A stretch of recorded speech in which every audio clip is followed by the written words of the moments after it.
इस समय मैं मौजूद हूँ बागपत के गांव गढ़ी कलंजरी में, जहां पर गुजर महापंचायत को लेकर आज जो घोषणा की गई थी, जिसे प्रशासन ने रुकवा दिया। आप मेरे पीछे तस्वीरों में देख पाएंगे कि किस तरह युवा विकास समिति के सदस्य यहां गढ़ी गांव में पहुंचे हैं और जो गुजर महापंचायत थी उसको लेकर प्रशासनिक अधिकारियों से बातचीत की है। और लगातार जिस तरह से प्रशासन ने अनुमति समाप्त होने की बात कही है, उसके बाद ग्रामीण जो समिति के लोग हैं जो यहाँ पर पहुँचे हैं, गांव में हैं, वहीं भारी पुलिस फोर्स यहाँ पर तैनात है।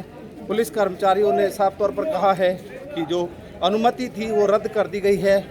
किसी भी कीमत पर गुजर महासम्मेलन यहाँ पर नहीं होने दिया जाएगा और इन लोगों को शांतिपूर्वक गांव में घुसने की अनुमति दी गई है। हालांकि अब इस महापंचायत का जो आगाज़ होना था, जो महापंचायत होनी थी, वो ख़त्म हो चुकी है और पुलिस प्रशासन ने जिस तरह से अनुमति देने के बाद इस अनुमति को ख़त्म यानी कि निरस्त कर दिया था, उसके बाद से ही लगातार गुर्जर समाज में रोष था। और इस महासम्मेलन को लेकर जिस तरह की जो चर्चाएं आ रही थी, वो सभी चर्चाएं अब समाप्त हो चुकी हैं। पुलिस प्रशासन अपनी ड्यूटी को, जिम्मेदारी को मुस्तैदी से निभा रहा है। वहीं जो आयोजन है करता है वो अब गांव में पहुंचे थे। इसके बाद अब देखना होगा कि जो अगली रणनीति है वो किस तरह की रणनीति होगी। क्या रणनीति अब गुर्जर महासम्मेलन को लेकर आने वाले समय में तैयार की जाएगी, किस तरह, क्योंकि जो पुलिस अधिकारी हैं उन्होंने साफ तौर पर कहा कि जो अनुमति है उसमें जो कारण थे वो सही नहीं थे, जिस कारण इस अनुमति को